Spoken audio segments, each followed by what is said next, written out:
Hey, how's it going? So today we have the final first test video for the Liquid Barn flavors. These are some dessert flavors. We're going to go over their Rainbow Sherbet, their Snickerdoodle, their pumpkin pie, and I can't taste strawberry, but I'll tell you what I think about their strawberry cheesecake. So strap yourself in for that one. And for the last time, the disclaimer. I didn't pay for these. Once again, huge shout out to Liquid Barn for sending them to me. First, I have their Rainbow Sherbet. I'm just going to say straight off the bat, I'm going to switch between sherbet and sherbet just randomly. So with that said, this is sort of interesting. So Rainbow Sherbet, right?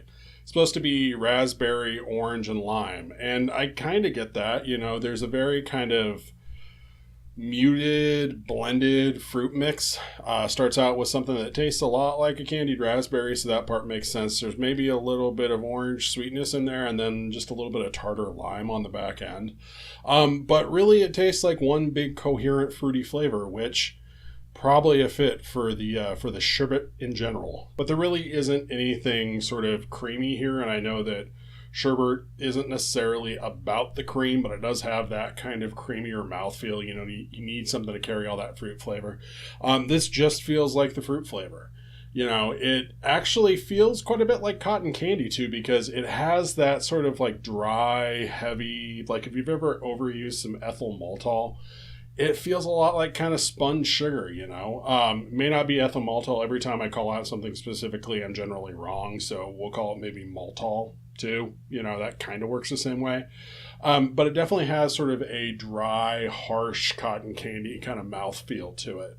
It's like if you made cotton candy out of sherbet. So the obvious answer here seems to be go ahead and take some ice cream and shove it in there and try to like combine it into a sherbet, and that could definitely work, you know. That'd definitely be one direction to go with it. I do feel like this captures a lot of that kind of like muted, fruity, almost cheap kind of Rainbow Sherbet feel. So that's cool, you know, and I think it's worth kind of going down that path.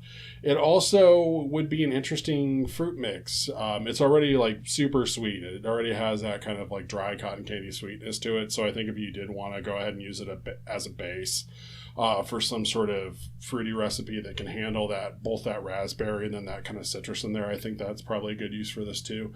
It also reminds me a whole lot of super nerdy punches where you just drop a block of like grocery store sherbet into a punch bowl and throw a bunch of spread on top. So I think you could do some interesting things with sort of beverage applications. I think TPA champagne is going to be huge for this just because it's going to help sort of water it down a little bit. I know it sounds kooky, but a little bit of Inawera cactus and that kind of mix would help quite a bit. But I mean, go nuts, throw some gin in there. Why not? That works too. But I think you could do some interesting beverage things with this. Liquid Barn suggests 8% with this. I'd really go closer to about 10%. I don't know. The steeping on this is interesting. You know, with a lot of the Liquid Barn stuff, it tends to sort of fade out over time. This actually picks up a little bit of flavor, you know. Shake and Vape doesn't taste nearly as vibrant as it did like after a month out. So I definitely say this flavor is kind of belongs deeper, both to let sort of that dryness from that ethyl maltol kind of settle down and let the flavor come out a little bit more. You know, it's a little indistinct for trying to use this as an accent flavor, really. So I'd pretty much stick around that like 10%, maybe a little bit less than that, and use that as sort of like your primary sort of artificial but not necessarily candy flavor for whatever mix you're working on. But, you know, it was certainly interesting, so that's something. Next, I have their Snickerdoodle.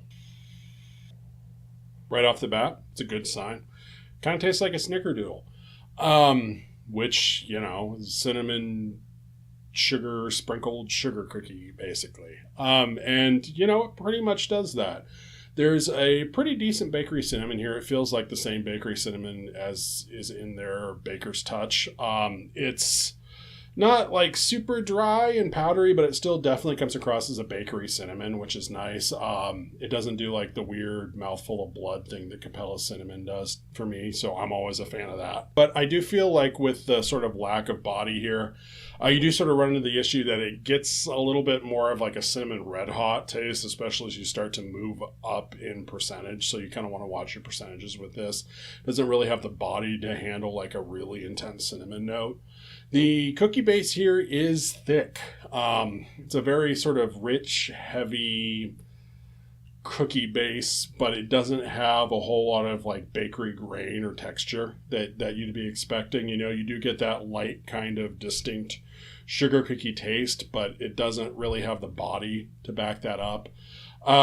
So it has sort of a thick, buttery, smooth mouthfeel to it.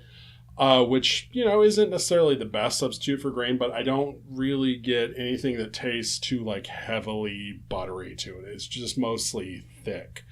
In terms of texture, I'd say it definitely has less texture than pretty much most of the other cookies. I don't know. It's nowhere near, like, FA cookie in terms of texture, and it doesn't even really get up to, like, Capella's sugar cookie in terms of texture either. So, you know, with that richness and with that lack of texture, it almost feels a little bit more like a sugar cookie dough, which, you know, by the way, least good cookie dough to eat raw. So, you know, that may be influencing my opinion here. But yeah, for what it is, I mean, if you can get past the texture thing, it's pretty solid. It's really not a bad solo flavor. I don't know. I think it's about 4% of Capella sugar cookie away from being like a really compelling sort of Snickerdoodle flavor, which is nice. Outside of just trying to build out that Snickerdoodle, I mean, you could theoretically add it to other things for a little bit of vague cinnamon bakery, but honestly, there's about a million options on the market for that, and they all tend to have slightly better texture than this does, so that'd be something to consider. Liquid Barn suggests mixing with this at 10%, and that does feel like overkill for me, mostly because that cinnamon doesn't really have the body to hold up, and it tends to get like a little bit red hot-ish. Probably be a little bit lower, maybe around 7%. But honestly, you know, if I was going after that Snickerdoodle profile, I would definitely be adding another bakery in there too. So that kind of factors in. But overall, it's pretty solid. Bakery cinnamon can go wrong in a whole lot of different ways. You know, as long as you keep the percentage a little bit lower than they suggest, I think this is a pretty solid concentrate. Next, I have their pumpkin pie. So only a little bit late from when this would have actually been relevant. What I'm getting out of this mostly is pumpkin spice. You know, it's a pumpkin spice that has a little bit of body, which, you know, is a good thing in pumpkin spice. It puts it ahead of some of the other, like, pumpkin spice heavy flavors, but it is mostly a pumpkin spice. Clove seems to be dominant here. You know, I get like a bakery clove just right up front. It's a little dry, it's a little spicy. It's not like as dry and spicy as like a tobacco clove, but there is a pretty heavy like clove note up front. It's fairly warm, you know, and I think that warmth is kind of bolstered a little bit. I'm pretty sure there's some cinnamon behind it in there somewhere, but that clove's pretty overpowering, and it kind of takes up some of the cinnamon flavor. Might be some ginger in there, you know, honestly, that provides some of the warming, but mostly what I'm tasting is the clove. You do get like some nutmeg kind of notes in there too, which is nice, so I'm not sure if that's a distinct component or just the interplay between like the cinnamon and the clove. But overall, I mean, it's not the worst pumpkin spice I've ever tasted. There is a little bit of pie hidden in here somewhere, but I feel like it's more just like a dry pie crust. You know, back behind all of that pumpkin spice, I do get something a little bit bakery-ish. And I'm not sure if it's just that clove is so dry, it's drying out the graham cracker here. But it does seem to be like kind of a dry crust. You know, I'm not getting anything too rich or buttery with it. It's just like a nice kind of crackery note to it, which is good. Works with some of the sweetness here. The actual pumpkin pie filling, pretty absent on this one, you know, and it's weird because I don't get much pumpkin pie like actually on the inhale and exhale of the actual flavor, but like the breath after, I pick up a little bit of like pumpkin custard, so that's interesting. But what it does help to do is kind of give this flavor a little bit more body. So if you're using really spice heavy mixes, they can go a little bit astringent and dry and thin on you, and I feel like while you don't necessarily get like a full pumpkin pie experience out of this, I do feel like what's in here does tend to flesh out that pumpkin spice a little bit, make it a little bit easier to work with, which is great. So there are some off notes here.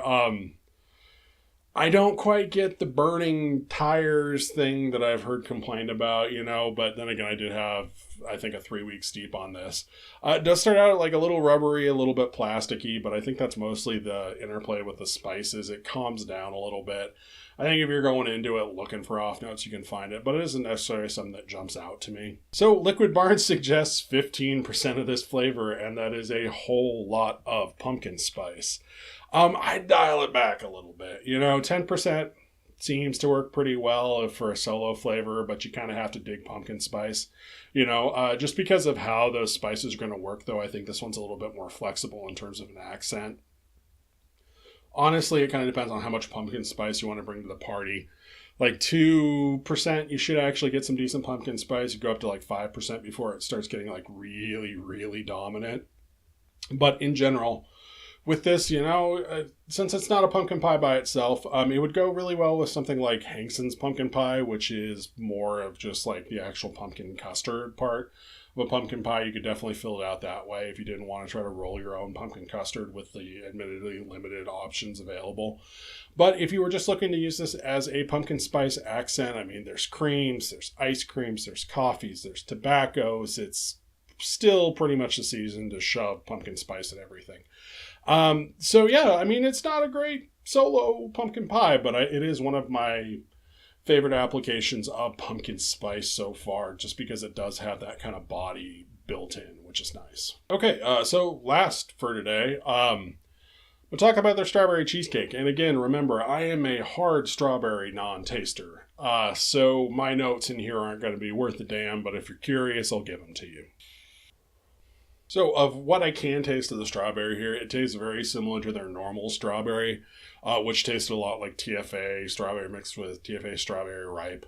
Other people's notes seem to bear that out. It's kind of an artificial candy strawberry flavor. It doesn't necessarily do like strawberry glaze all that well, but there's nothing, wrong with it either. It's just a very bright kind of commercial strawberry flavor.